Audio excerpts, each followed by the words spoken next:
Hey, Merry Christmas, everybody. It's been a while. I thought I'd come on and do a little cold Christmas special.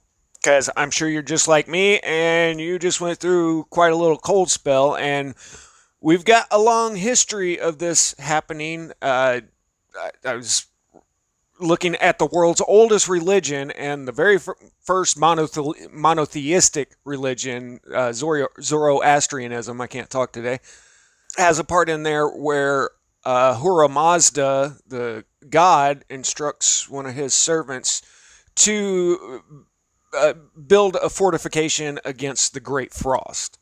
So we'll talk about that. Fimblewinter, which is Norse mythology. Fimblewinter is three consecutive winters in a row just before Ragnarok, which is the Norse version of Armageddon, the end of the world. So we'll get into that. And were they talking about a future event when that was written in the prose Edda, or was this a memory of past events? Now, those that I've just described are the big bad events. They come in different sizes, evidently, because you do have more minor ones, which, for lack of a better term, grand solar minimum works to describe the ones that come in the 400 to 800 year cycles, as to where the really bad ones, they seem to be every few thousand years, maybe. I don't get caught up on the exact dates of cycles because I've looked into it and can't find a rhyme or reason to the timing on these things. And then there are the volcanic events. I think those other ones are more related to the sun and external forces. And it seems like the sun has an effect on the seismic and volcanic activity as well. So we'll just dive in right there. And if this guy on screen looks familiar to anybody, that's because this is the Colossus of, I believe, Avignon, somewhere in France. We'll get back to him at the end of the video. Did you guys know that you can go inside of this guy? And it's been a while since I did a video, so just a quick recap in case anybody's new, they can follow along. We have all lived for the last couple hundred years in a relatively stable climate situation, where you can expect certain highs and lows, and this has changed throughout history. 1,000 years ago, you had the medieval warm period, followed by the wolf minimum, where it got colder, then it heated back up for a minute, then it went into the Maunder minimum, which is also known as the Little Ice Age. And then the most recent and well documented was the Dalton minimum of the early 1800s. But the deal is during the Dalton minimum, there were a bunch of volcanoes. There was like 7 years of minor volcanic activity, and then the Mount Tambora eruption. I've also read a lot of articles about them actually finding a volcano that was responsible for the drop of temperatures during the previous Maunder minimum. But in the early 1800s, there was a series of, I think, 7 volcanoes that, relatively small scale that they know of. And then in 1815, you had the Mount Tambora eruption that caused a year without summer. So we've been talking about this for a few years, but now with what we just went through this weekend in North America, at least, let's kind of piece together what that actually means with a year without summer, because the winters were really cold, right? Now, I hope you guys fared better than I did. Actually, I had a space heater in my bathroom and it still froze. It actually broke the shower head off where it froze. That's in the old part of the house that hadn't been remodeled yet.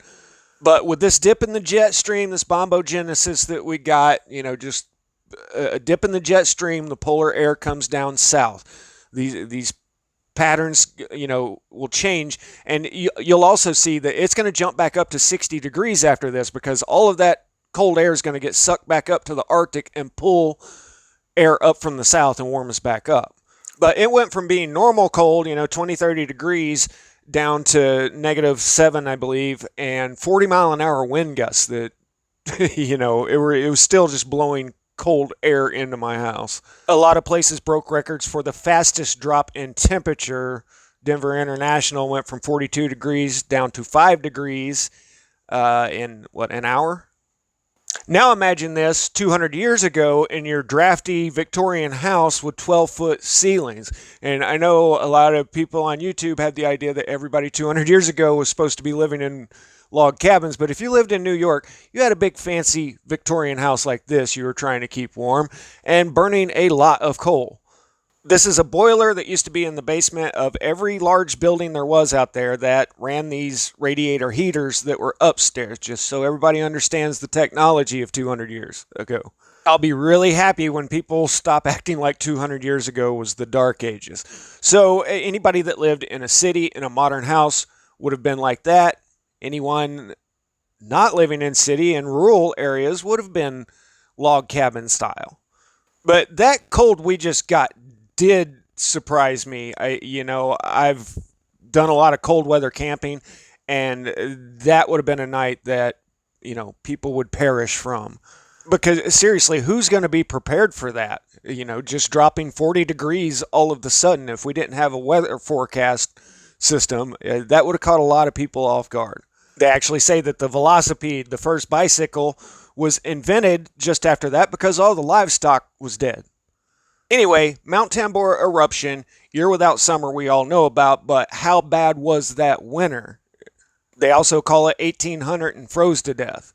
Now, let's apply that to modern times, and I got to say that due to the Mount Tambora eruption, it kind of throws shade on the idea that grand solar minimum actually caused the cool down. Like I said, also for the Maunder minimum, they're attributing that to a volcanic eruption.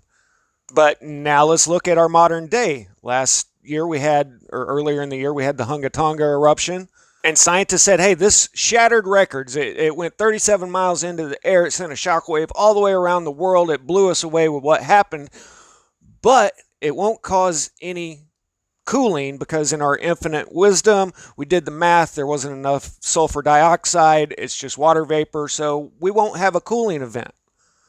Now, I definitely have no qualifications to speak on the matter. I'm just a YouTuber, but I know what I see with my eyes, and I can recognize a cause and effect. I saw the big Hunga Tonga eruption earlier, and then I put this video out a few months ago because what I saw was a very cold spring that lasted till about June. We had I think it was longer than that. We had about 45 days of normal warm weather, and then August 15th, it cooled down to 20 degrees below normal temperatures for here. Just on average, of course. But just putting two and two together, looking at how we had a really mild summer directly after, now we're getting this big, huge dip in the jet stream, the bombogenesis, a really cold front. I would say that we're well on our way to collecting data that points to us being in a cooling event due to volcanic activity. It will be interesting to see how the growing seasons of the southern latitudes fare this summer. They're in summer right now. And unfortunately, this is all a very painful, slow, long, drawn-out process, so we'll revisit the subject in another 6 months. Now, let's talk about some history. And YouTube has gone over the rails on some subjects in my mind, and it's Christmas. I'm going to be nice. This World of Antiquity, I recommend his channel. He does a really good take on things, and it's a nice counterbalance from what most people are saying on YouTube these days.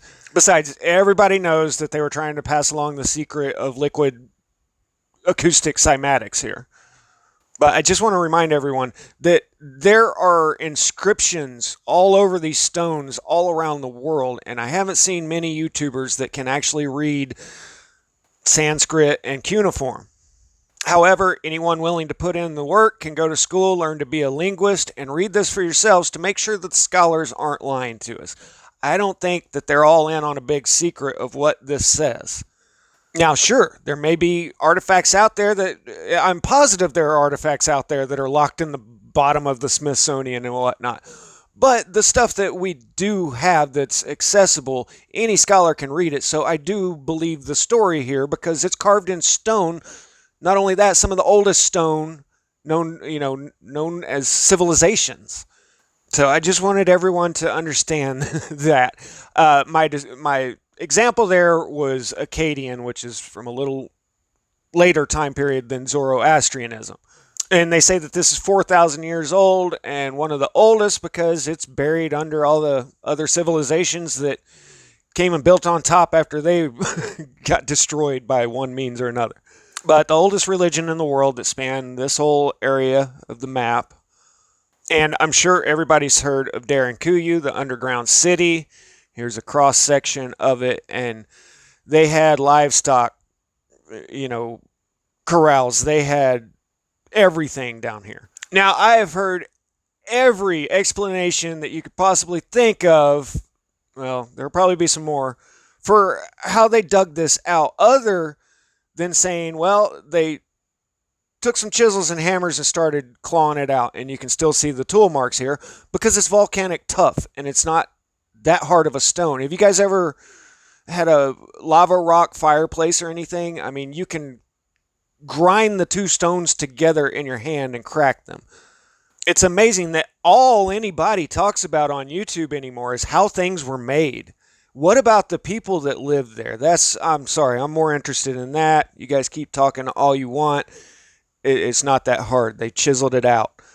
The question for me has always been, why did they do this? Not how did they do this?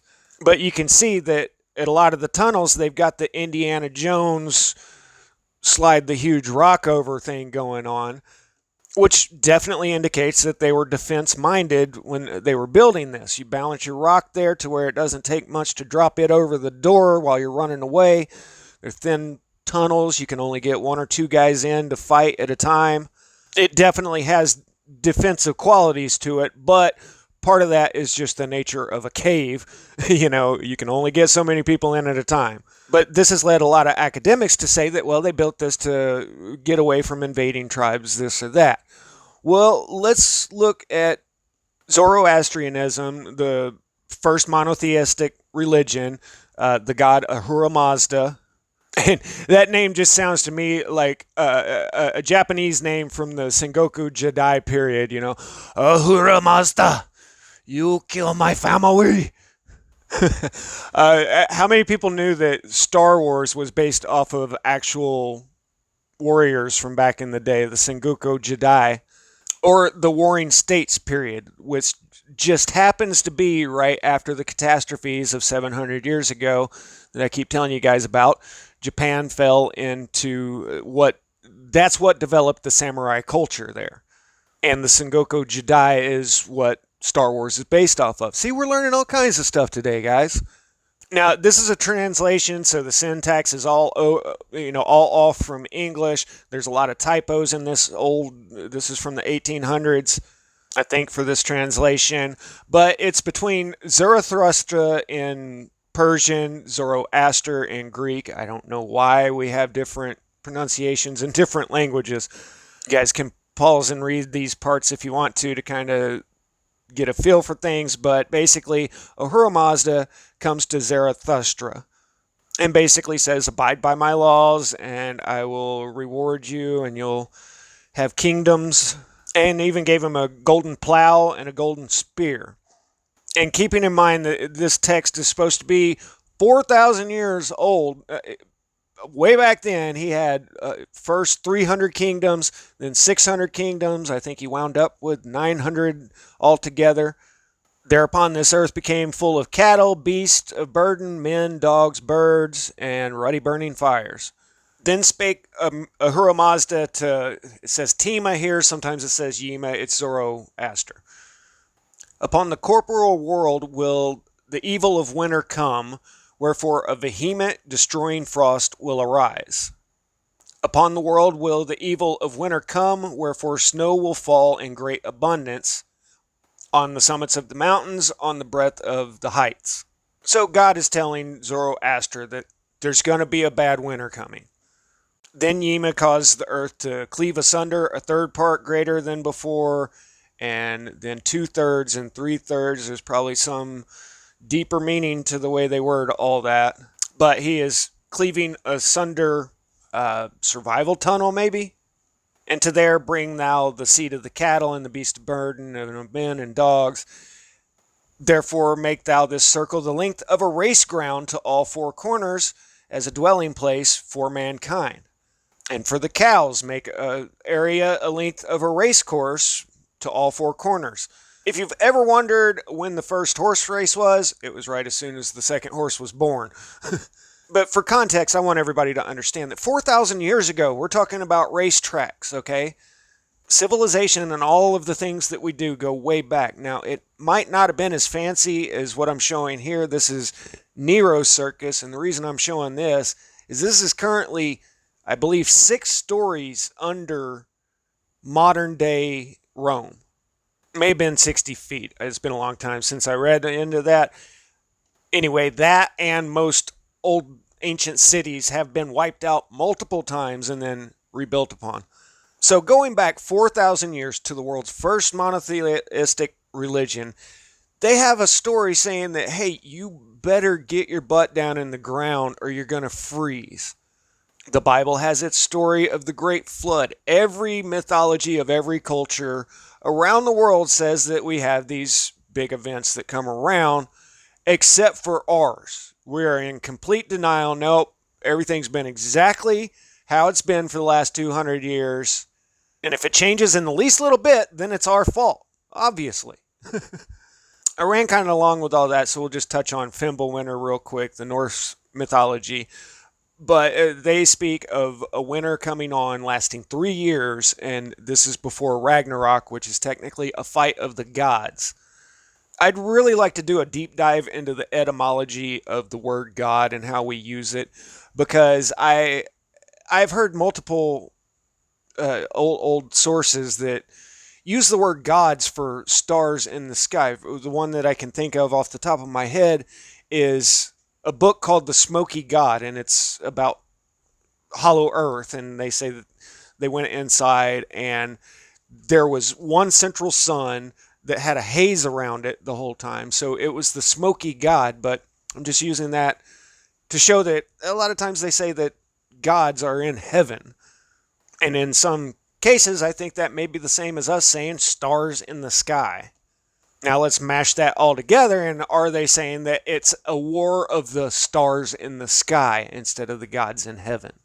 Now, the thing about this is the Prose Edda was supposed to have been written right at the 13th century, right around the time period I keep saying that there was a great catastrophe.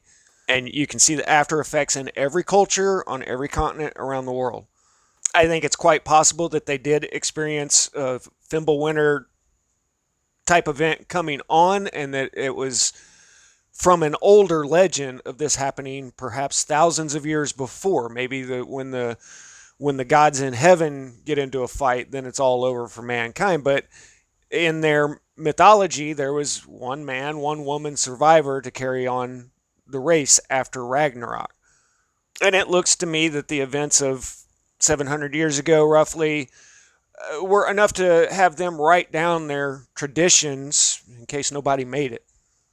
Anyway, I hope this is all we get of this. If this is from Hunga Tonga, then this will probably, go away in a year or two. But part of the grand solar minimum theory is, and also I should talk more about the magnetic excursion, because that one actually seems to be more accurate to me at this point. You guys can check out Suspicious Observers on that. But if this cold spell lasted another 3 weeks, a lot of people, including myself, would be in a pretty bad spot. Because, like I said, I've already got frozen plumbing, and I had a heater in there. I don't even want to go see what happened under the house.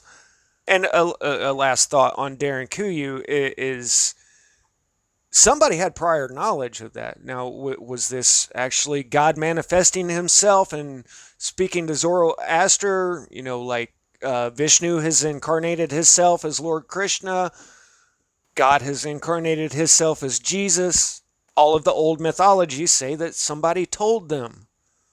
Or was it someone with more advanced technology? I mean, we saw this coming. We have modern day weather forecasting. And then the question would be, who was it that had the advanced technology? ETs? Somebody from inside the hollow earth? Which the earth doesn't have to be completely hollow to have a cavern big enough to fit a civilization in. I just want to point out. Better like fish and mushrooms, though, or something. Or it could be, I'm just throwing out different ideas here for a purpose. It could be that there is a lost continent of a civilization that has been here all throughout that never got affected by these. Or, last one, it could have been in the stars. People have been watching the stars since day one, it would appear. And it could be a cycle that, hey, they look at the stars, say, oh, this is going on. Everybody take to the underground. I just wanted to throw out some possibilities because everything I hear now on YouTube is lost technology this, lost technology that. And they're missing a lot of things and ignoring a lot of things, which I'll make a case on later. But I see a lot of people that have just, they're full on in the bandwagon and lost ancient high technology. There's no other explanation for this. Yes, there are other explanations. And now back to the Colossus. If you guys want to act like just because something vaguely resembles something, then that's a petrified whatever it is, go right ahead. But I don't understand where people get mad at me because I don't believe every little thing that somebody on YouTube says. You can still go inside this thing and go into the caverns on the inside and check it out. This is made of stone and plaster, and there's more than one type of plaster, guys. It's not just plaster of Paris. We call it plaster, what we use for stucco, which is a stone mix. It's very hard, very durable. It's been here for hundreds of years. So you guys can believe that this is a fossilized giant, whatever. Don't at me, bro. And I'll do a video on that at some point, that whole subject. But I like the official narrative here better than the YouTube narrative. Because trust me, YouTube has its own narrative about things, not facts or truths. But this was commissioned on a very rich estate. And the reason it was commissioned is because they found a brick tomb 30 feet long, 12 feet wide, and 8 feet high. They opened it and found a skeleton, a human skeleton, 25 feet long, 10 feet wide across the shoulders, and 5 feet deep from the breast to the back. His teeth were about the size of an ox's foot, because everybody knows how big an ox's foot is. But this work was commissioned because they found a giant 25 feet tall on the property. But hey, you don't really even need the Smithsonian to cover this stuff up when you got everybody out there believing that this is an actual petrified giant, do ya? Who's really covering up the truth here? Static out.